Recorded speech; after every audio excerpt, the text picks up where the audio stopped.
conference, both Sharron and I, she will follow my remarks, will leave more time for questions than lecturing at you, and you'll see why, because as many of the other talks were data-driven, there aren't so many data in this particular field. So with that in mind, let's just go right ahead. So I am going to talk about sex and gender, complementary aspects of one's identity, and my talk will run, or Sharon's talk will follow directly on mine, and we'll hold the questions, please, till Sharron is finished.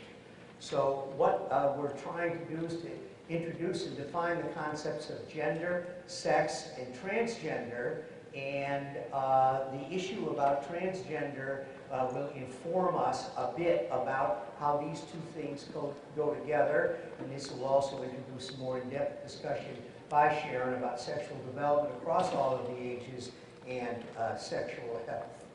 So, gender is a socially constructed role. That is really important. It is socially constructed roles, behaviors, and activities that a given society, so it differs in different societies, considers appropriate for males and females. In most societies, there's a basic division of gender that are binary. More feminine, more masculine, period. In all societies, however, some individuals do not identify with some or all of the aspects of gender and that are assigned to their biological sex. So now, automatically, sex is different than gender. What am I talking about? So for sex, it's biological and physiological characteristics that define males and females. And for those of us like me who are pediatricians, in the delivery room, one looks at the genitalia, and that's usually how sex is defined very early on. There are many nuances. Many of you have children with some of those nuances. But much more importantly, the examples that I use will come from sports, because I've dealt a lot with who is eligible to compete as a male or a female on the national and the international scene, as well as high schools as a male or a female. And so what, in this framework, we have this colonial modern gender system, and it's an organizational framework that institutionalizes, and you'll see what I mean in just a bit, social hierarchies. And so as British in Britain tried, when they were owning territories in India and in Africa, they had very many differences of trying to put the British model into the Raj and into Africa. And so there is dimorphic sex, male, female, dichotomous gender, feminine, masculine, binary sexuality, that's what we've talked about in terms of sexual orientation, but far more importantly, at least in this overall look, there are racial classifications, and I'll make that point very soon. So, in this system, white Western femininity, just think about some of the magazines that you see, was passive, weak, and subordinate. White Western masculinity, active, strong, and superior. And this is essentially when the modern Olympics came, that in Paris, Coubertin said the men need to participate and the women need to give them their garlands when they win. So that's 1896, I believe. And the non-white, Eastern African, inferior, anomalous, and animalistic. This is how society put these things together, and this is his best example I can think of. This is Saartjie Baartman, the Hottentot Venus. This was a woman from Africa that colonial Brits brought back to the UK to put her on display as to saying that this is anomalous, this is something different. Many of you, if you think back to the way Egypt and other places, this would be more in the fertility goddess variety of body. So does this still exist?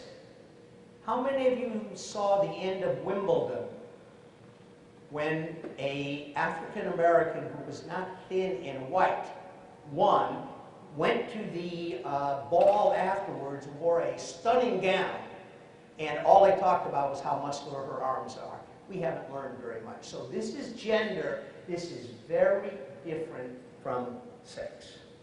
So what about transgender? What can we learn from transgender, or also known as trans, that might help us in putting together the calculus of how we perceive ourselves, how others perceive us? So transgender state of one's gender identity or expression not matching one's assigned sex.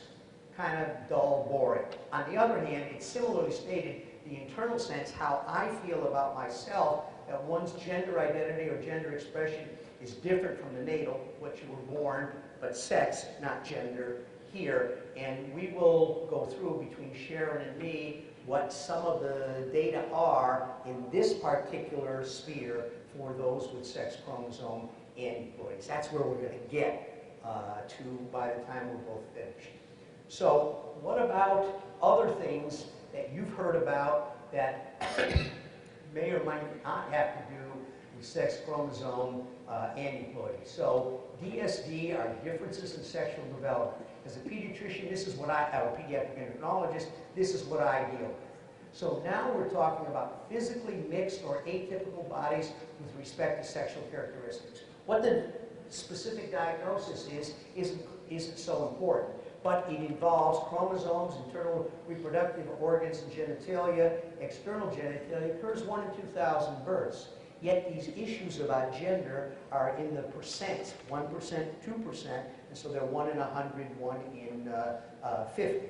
So that's what transgender is, and that's what DSDs are, and then transgenders may or may not have reconstructive surgery or hormonal therapy, so they match with, so their body becomes to match what their thoughts are, what their gender is. You don't need to have reconstructive surgery done, and it doesn't have, because of my thoughts about athletics, doesn't have any bearing on athletic performance. So whether somebody has surgery or not should not make a difference here as far as their gender is concerned.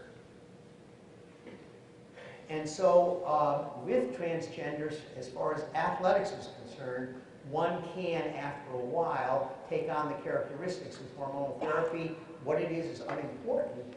Take on the characteristics of their sex that they, of their gender that they determine that they really are. So, what does transitioning genders mean? It means a bunch of things. So, social transitioning, name, behavior, appearance, and you can see some of these things. This happens to be an athlete in this particular area, just down the road in Washington, who has completely changed from her natal sex to now her affirmed gender. Medical transitioning, and some of the things that come up with medical transitioning will be cognate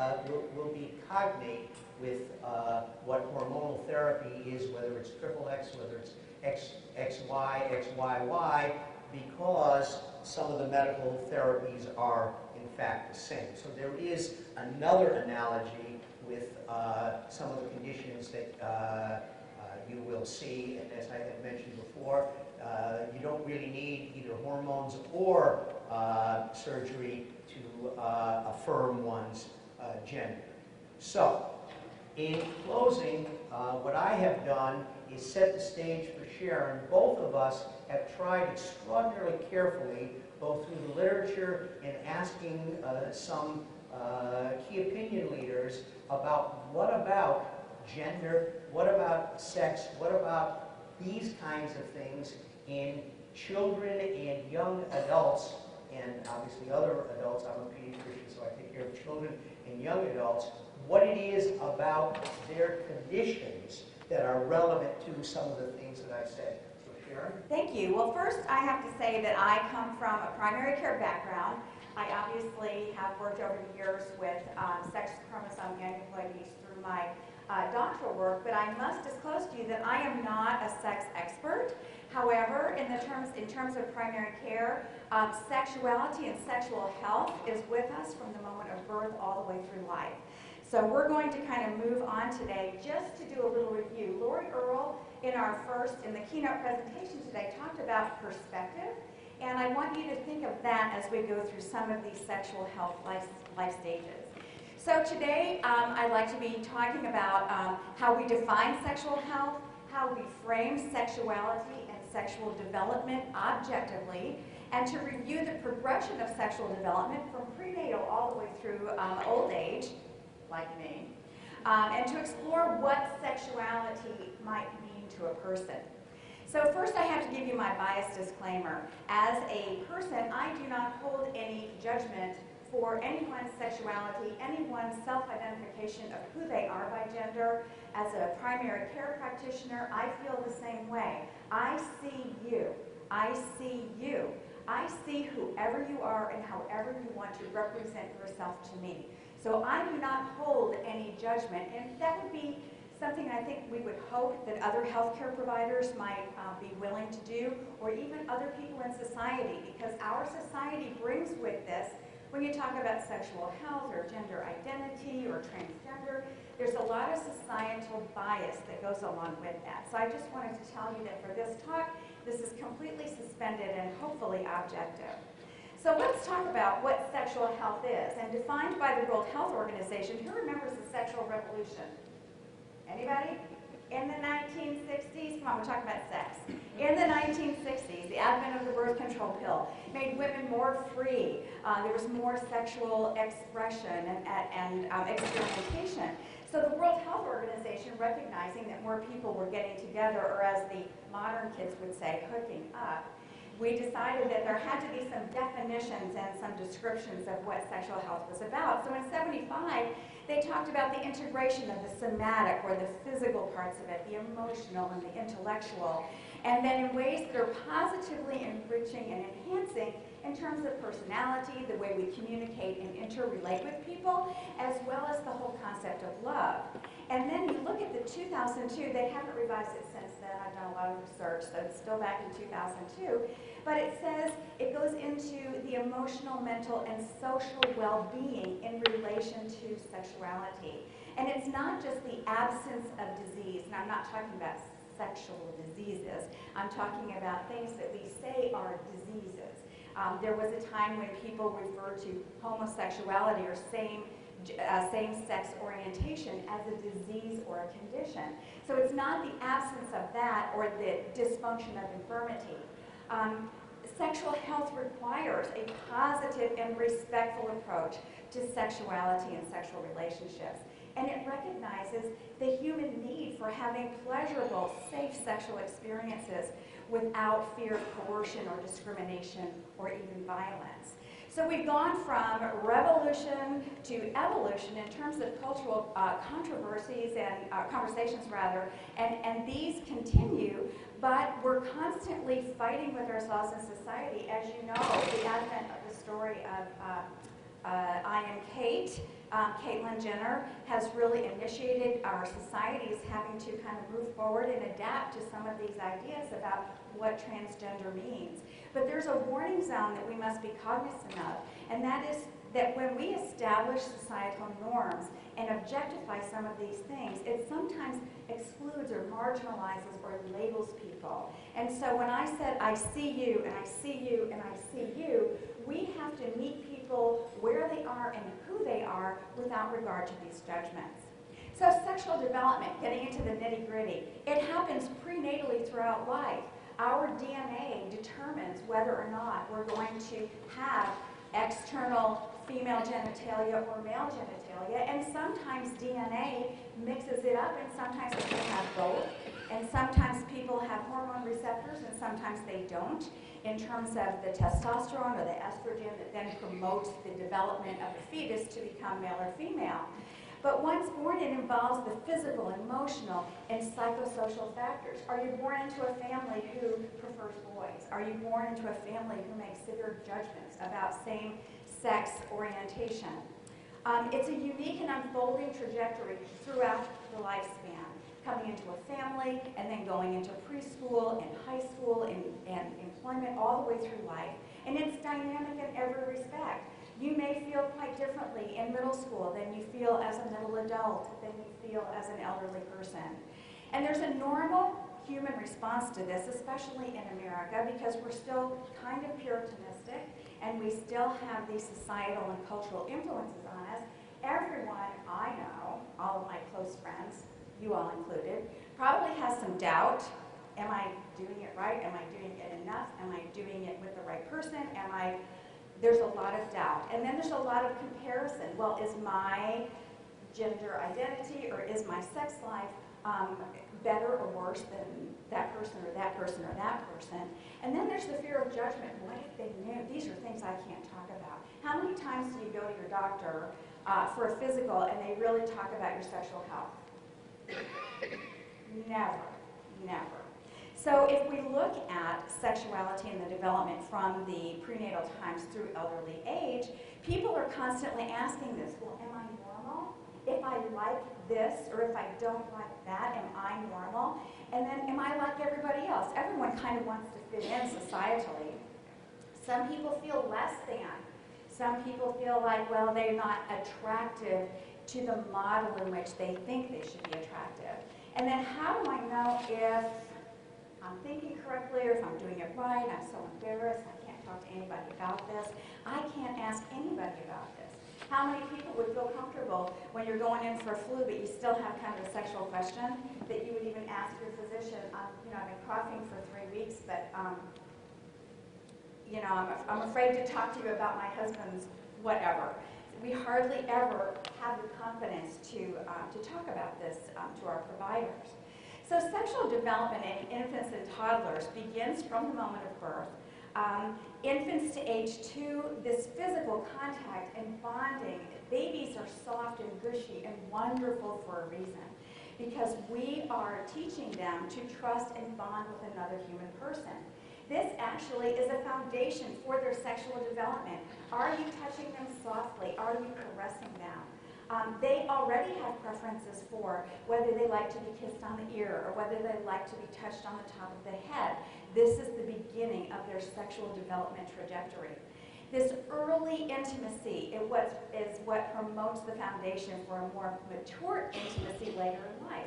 And I'm speaking of physical as well as the psychosocial intimacy. And then ages 2 or 3, when they start toddling on, they have a sense of being male or female. And you might say, is there a right way to do this? No. And often there are children as young as toddlers who will say, Mommy, I was born in the wrong body. And they're a toddler girl, let's say, and all they want to do is play with trucks. They feel like they don't fit the mold. So it's very important to allow children to play and explore and be who they are, and not so necessary to pigeonhole them into their roles as male or female. They have to have some freedom. These thoughts from parents and society are culturally derived, and then we observe behaviors. Little girls with dolls and baby carriages, little boys with trucks and sticks and shovels. That's kind of culturally how we think of things. But there's a huge play in there. And then preschool, there's a stronger sense of maleness or femaleness. This is when socially little boys and girls start to play together, usually in a more constructed environment, such as a preschool. They can also have some exploration of body and discovery of physical sensations. It is not uncommon to see a 4 or 5-year-old self-stimulating what we would call masturbation, and it's very, very important at this stage to be accepting of that and say, no, I know that feels good, but that's something that we do privately. That's not something that we do with other people. So this is where children get the unspoken rules of what you can say, what you can't say, what's normal, what's not normal, what's good and what's bad, and we must be very careful to nurture that in a healthy way. How many times during your pediatric visits have you ever talked to your pediatrician about your child's, your toddler's or your preschool child's sexual development? We don't ask about that. But it really, it's very, very important. It's a very important part of their developmental trajectory. So they do some self-sensual stimulation or exploration. They compare bodies. You know, why doesn't my sister have a penis? I like peeing standing up. You know, children ask these questions because they notice the difference. This is where they learn the difference between boys and girls. And then sometimes there can be these early boyfriend-girlfriend associations. And so there are crushes, and then people say, oh, well, you know, James is going with Sarah. And it's all nice and cute, but in a way, it's kind of rehearsing for relationships later on. And then in elementary school, between the ages of 6 and 10, there's an increased interest in pregnancy, birth, and also gender roles. And these are the grades in which I know my daughter went to a school where we hatched eggs, we grew plants, we learned about the sex of plants, and we learned about the sex of animals in this way. But also children at this age understand that when a woman is pregnant, that she is about to give birth. So there's a tremendous amount of curiosity there. And how many people here have terrible stories to tell about what you thought sex really was? You know, I remember when a good friend of mine said, well, the man goes to the bathroom and the woman. And it's like, ooh, that just sounded terrible. But this is where these stories get started in the elementary school. We now, especially in our society, have very strong media messages. Sex sells everything. Sex sells cereal. So have you seen the Fruit Loops commercial where the parents are up late at night and they're waiting to play the video game and they're eating Fruit Loops? And really, the whole scene is constructed for you to believe that the parents can't wait for the kids to go to bed so that they can be alone in private, but instead they're eating Fruit Loops. So it's kind of a sexualized, fruit makes Fruit Loops sexy. So kids are exposed to this all the time in a variety of exposures.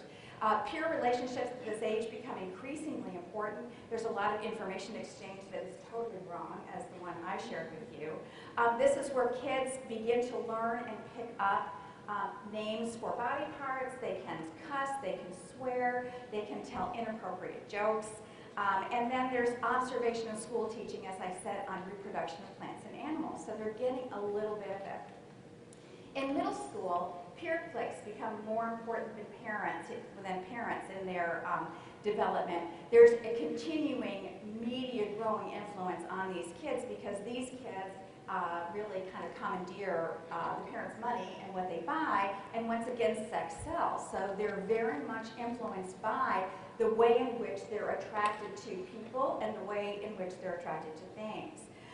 This is when they discover sexual images that may be arousing to them, but since they don't have a context for what sex really is, they kind of don't know what to do about it, and they feel very uncomfortable and very shy, and sometimes can be aggressive about it without really knowing why. They don't have that context. This is where sexting becomes extremely dangerous because they use it as a societal influence to perhaps bully other children. The onset of puberty heralds often the onset of sexual feelings, and once again, how many parents here sat down when you did the talk?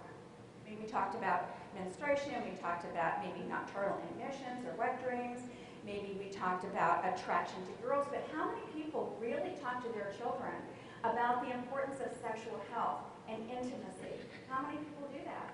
Anybody? I know I didn't. I couldn't bear it. I don't even think I knew what I was talking about while my kids were growing up. So there also is an awareness of attraction to the same or opposite sex.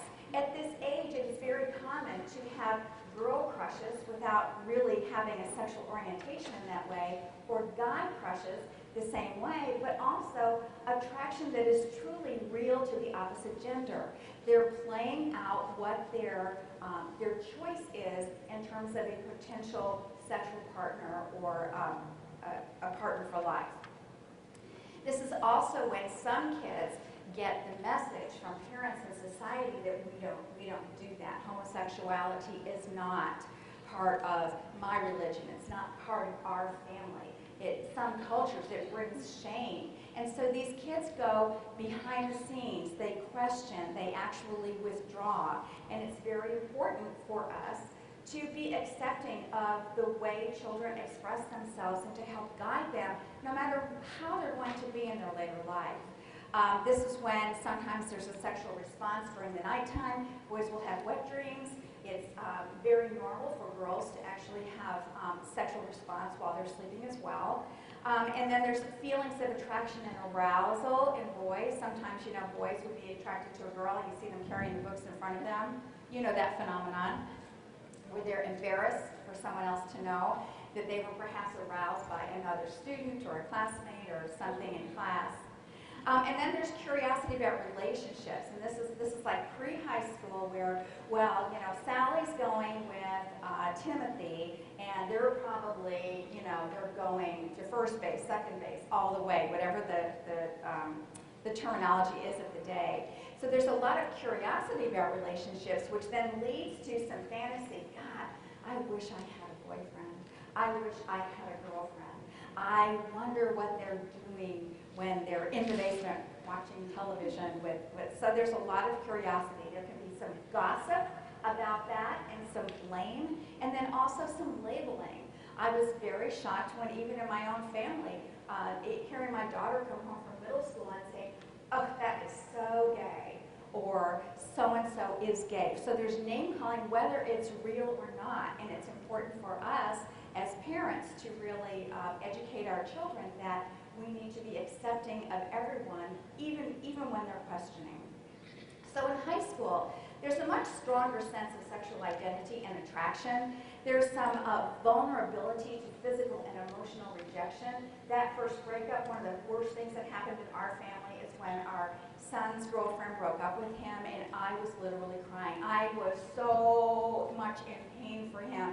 He's got her on the phone in the other room, and he's running into the bedroom saying, well, she said this, what should I say back? It was just so painful, so vulnerable to that rejection. So it's not only the physical attraction. Maybe it was the first person they kissed. Maybe it was the holding hands. And to know that that's going away, it feels like the end of the world. With high schoolers, there's more physical exploration and experimentation. And of course, as we know, adolescents have an overconfidence of independence because nothing will happen to them. So if they are having sex, often it is not safe sex. Often it is not protected by birth control or any other measure that would protect their future. And then there's this is often when there is sexarchy, or what we call sexual debut, where they have sex for the first time, and they are unprepared, perhaps maturity-wise, to understand the consequences of that when a person breaks up or when an unintended pregnancy happens. And then, of course, there's a higher risk for sexually transmitted diseases because often high school students who are experimenting are not about to go to the pediatrician or the pediatric nurse practitioner and ask them for birth control. It's something that we kind of need to build into the normal anticipatory guidance so that we ask them. It's very difficult for high school students who know everything to actually ask for help. So in young adulthood, between 20 and 30, there's more confidence. People who perhaps were questioning feel more safe. They found a community for expressing themselves. There's more, they are more experienced in these matters of sexuality, and they start to become truly independent.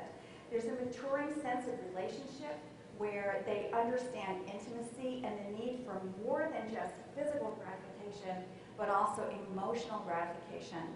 And then they see a path for perhaps longer-term relationships. Maybe I want to partner, maybe I want to be married.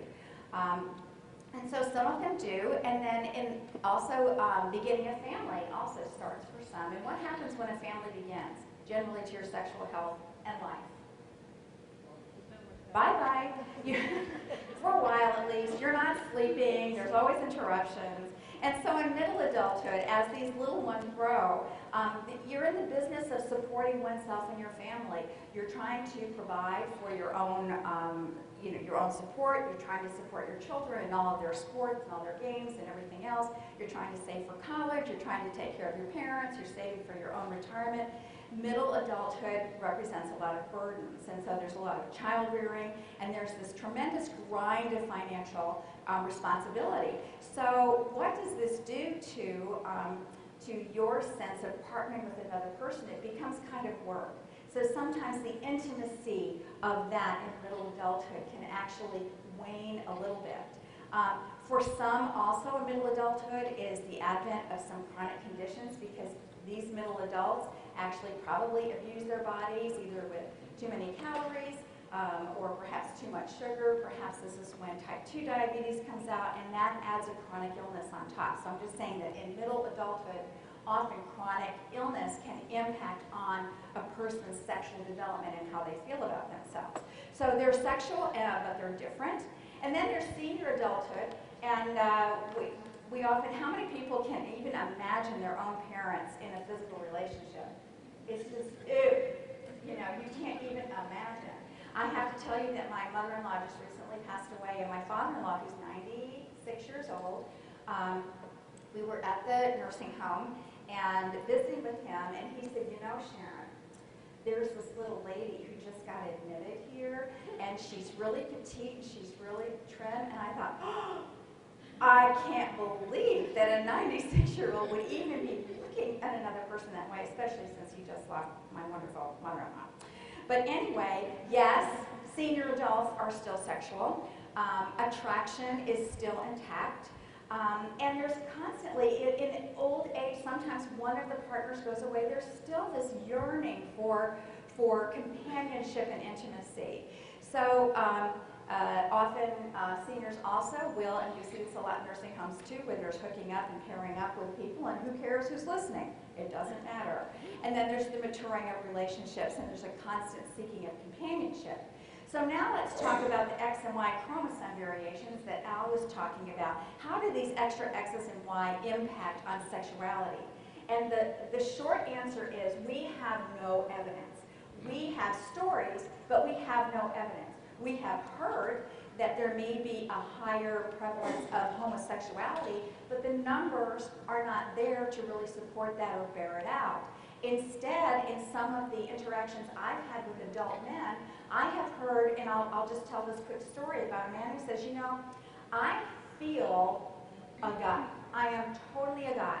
But sometimes I feel a little bit feminine. And so I said, well, tell me more about that. And he said, well, I'm at a basketball game. I got my hot dog, I got my beer, and I'm screaming for the team. And across the way is a woman holding a baby. And I'm thinking, I wonder how that baby smells. I would like to hold that baby in that soft blanket, but he pushes it down, because that's not a guy thing. That's not a guy thing. And the same man also said that sometimes he'll sit there and just admire a woman knitting, and he'll think all he wants to do is feel how soft is that yarn. It's not something that a guy would normally think of, but he sees that as feminine, and so he pushes it down. So I think there's a lot we don't know about mixed genderism. You might have the external parts, you have your orientation, you have, it's basically who are you? We all should be accepting of these things. We do not know specifically how these extra chromosomes influence anything. So we need to understand better from a person's perspective. We need for people to express themselves, especially to healthcare providers, if you need any support or knowledge about that. So the notion of what sexuality is in the context of having sex chromosome variations and the fertility issues deserves more study and greater understanding. And this is a call really for more research, for more participation in research, and for more research questions to be asked about that. So basically, we all want to know, what is normal sexuality? Do you know? Do you know? Is there such a thing as normal sexuality? It's normal for you. What's normal for you might not be normal for another person. So sexuality is a part of who you are. It's the foundation of intimacy from birth until old age. It affects your self-concept. And your self-concept is, how do I think of myself and who I am, and how do I think others think about me? It's shaped by our society, culture, and religion. And that has to do with self-esteem. Self-esteem has to do with value. How do I value myself? Do I have low self-esteem? I have very little value. But also how we see others perceive our own value. It's shaped by our own personal experience. And also it's a necessary part of your identity. It adds to self-confidence. Do I feel like I'm strong enough to take on the day and be who I am in front of God and everyone? That is self-confidence. And it's currency of transaction between people seeking love and relationship to one another, and that has to do with self-determination. What can I do to initiate intimate relationships, either on a friendship level, on a romantic level, on a sexual level, is self-determination. How can I initiate and follow that through? So I just want to end here with this image of what's called the gender-bred person. This is a graphic by Sam Killerman that was actually refined in 2015. I love this little cookie cutout because he so eloquently shows that we have an identity that's in our brain. Who am I? I'm a woman, I'm a man, I'm something in between, I don't know. So who are you? And there's a tremendous trajectory from I feel totally androgynous, or I don't feel male or female at all, to anything along that trajectory. I can be a woman and be a total tomboy. I can be a total man and have a few feminine characteristics. Does that necessarily mean that you are one way or the other? No, it means that's who you are. And then there's attraction. Who are you attracted to? Who are you most likely to be attracted to in a romantic relationship? And it can be women attracted to women, it can be women attracted to men, and the other way, from a very little bit to a very lot. And then there's the genitalia, and those are, what are the external parts that you have? Do you have penis? Do you have a vagina? Do you have both, which is very rare, but often you may have a gender, you may have the external parts, but your identity really doesn't match up with that, and that is what Dr. Rogol was talking about in terms of transgenderism. We also call that in young kids body dysphoria. They feel like they've been born in the wrong body.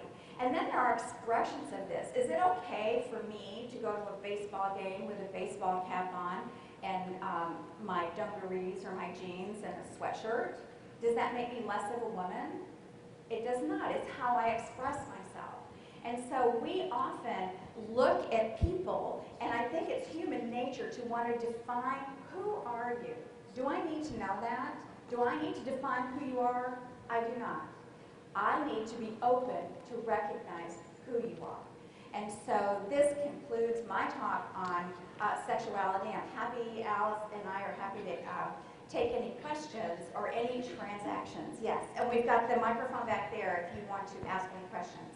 Yeah, folks, so if you do have a question for either speaker, just raise your hand nice and high and I'll get to you as quick as I can. See, everybody's shy because we're talking about sex.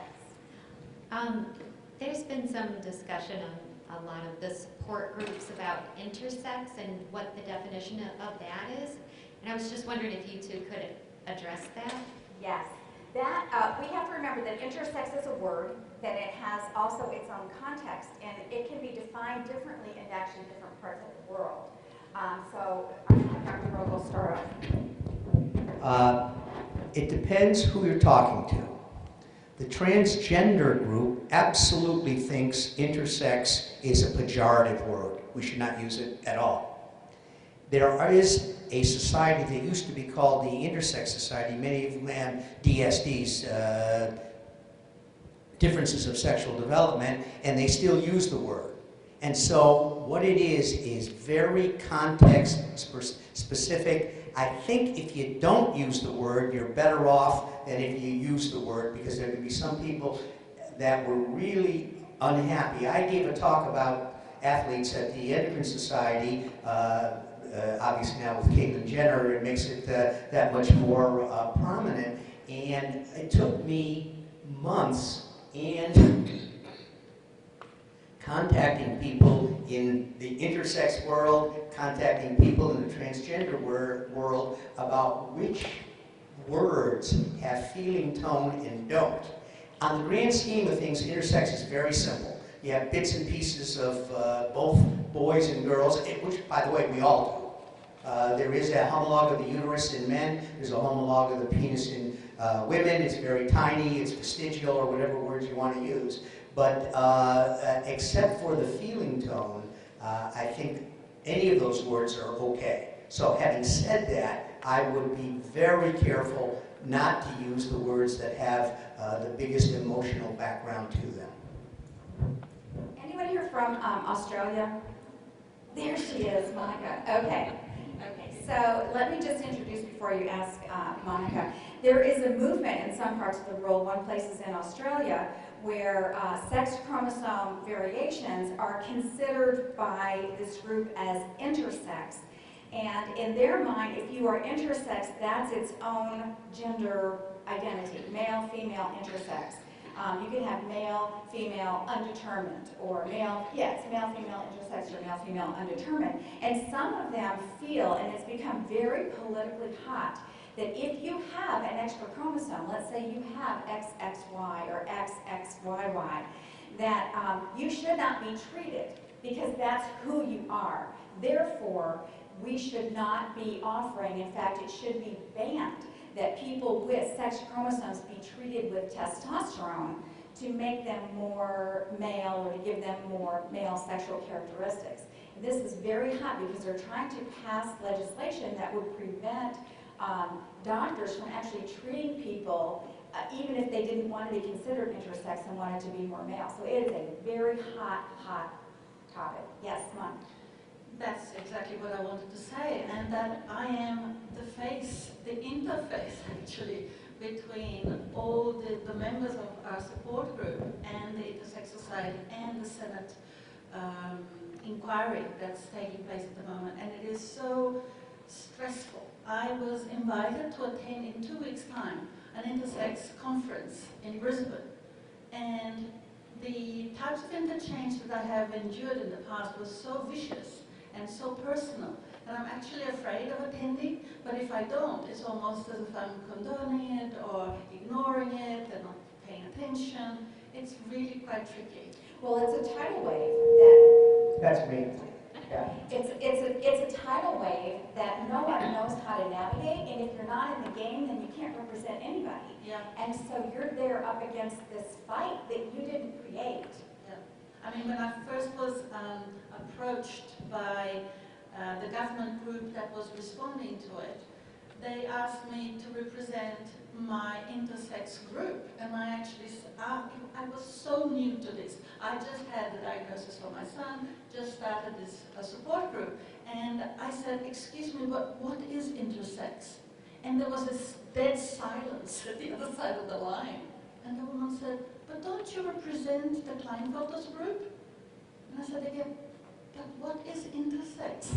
And it started from there, so there was a very quick learning curve. And at the moment, what they are doing is conducting a survey of everybody that is Klinefelter's or any other chromosomal variation in Australia via a SurveyMonkey survey, so that they will have some numbers to present to the government. And I, of course, replied saying how faulty this whole methodology is, that, you know, one person could respond for 100 and then they'll have their numbers.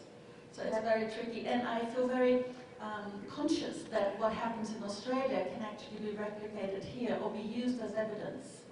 So having some support, mentorship, or someone, you know, whispering in my ear would be really helpful. So I really look forward to having some connection with you in this regard, if you don't mind. Thank you so much. The second thing I wanted to say is that in our membership we have an actual girl that is XXY. So this little girl, she's under 1 year old. Oh no, she's 2, sorry, she's 2 now. And she had a karyotype test because the family have a lot of other genetic issues. And this came up. And I've never heard of it.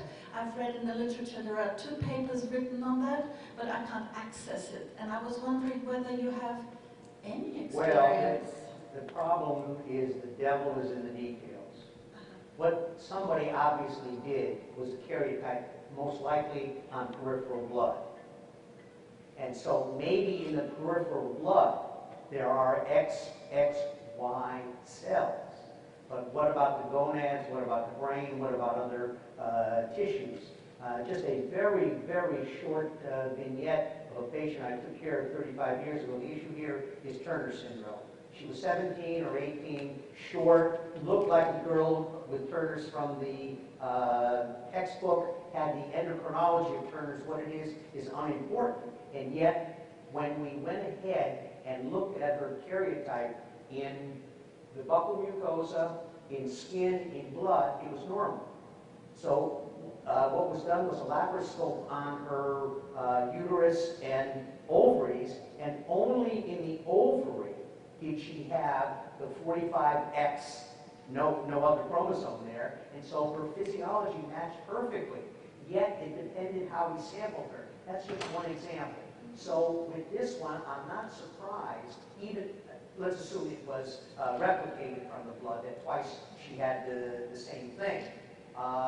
It would be dose and gene effect, depending upon what tissues there were. So is it possible? Yes. Do I know about it? No.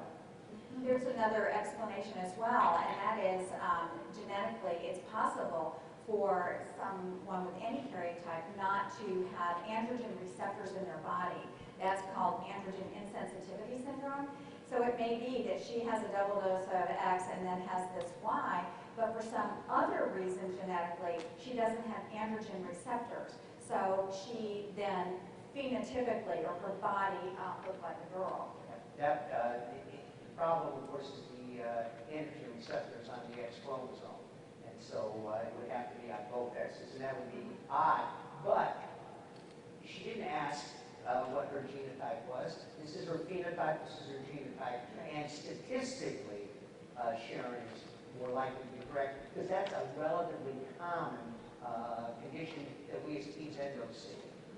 And who could I refer this family to in the U.S. for contact? For endocrine management, or what part? Just for the parents to talk to. I think by placing them in touch with the Access organization, getting them on the radar, Jim Moore and the board of directors can try to help you find someone. You're welcome. I think that's a much better idea than any of us individually, because we would babble and scramble, as I both of us have just done. But the point is, that is contact for the person in Australia, but it also is a point on our radar screen that we need to do a little bit better. So thank you so much for bringing that up. Thank you. It's a really hot topic, the whole intersex thing. I'm glad that all came out. I'm an anthropologist, and I'm actually doing research on intersex right now, and I just wanted to make a clarification. I'm not sure exactly about in Australia, but there is an intersex movement as well in Canada and the United States, and it's nothing to do with people with Klinefelters not being able to get testosterone. That's not it at all. It's that typically when babies are born, and if they have ambiguous genitalia, then typically what's done is surgeries are performed to make them either male or female, which causes problems, of course, if the individual grows up and then doesn't identify as male or as female. Some do identify as intersex. There is an identity for them. I've talked to some people who actually like the term hermaphrodite and identify as that. And then some people like to say that they have a disorder of sex development or differences of sex development as well. So what this group is against is the surgeries happening and the child not necessarily having consent. And then there's other horror stories of doctors actually taking the baby away and performing the surgery and the parents not even having consent at all, which is really, really, really messed up. So there's a lot of complicated things going on with that, but it's not about, if you want, of course, your child to have the surgery, then that's one thing, and you are consenting for something that the child may regret when they get older. But yeah, so it's a very complicated issue, but it's not about denying people access to healthcare or anything like that. It's that they've had these people now have grown up. The management is under Dr. John Money, who basically created it in the 50s, and for like 50 years it had gone unquestioned. It was, what he was doing was proper, the baby was took away, they were made into male or female, and then that was the sex that they needed to have. Like, they would take away, do testing, that's the true sex. And then a lot of these adults are, like, they're now adults obviously, and they're really upset because they've gone through multiple surgeries, they've been cut up, poked and prod, put in journal articles when they didn't want to be put in journal articles because there was no consent there. And there's a lot of awful things happening in that. Are you speaking of Canada, the experience in Canada? Canada and US, both. Yeah. And actually, even, I've talked to people in Germany, I've talked to people, kind of in different places all over the world. So there's a lot of issues. We, unfortunately, are going to have to end our session, and I will be available, Dr. Rogol is available for the entire rest of the day, but I know they're trying to serve lunch as well. But we thank you very much for attending the presentation and hope that you found it helpful.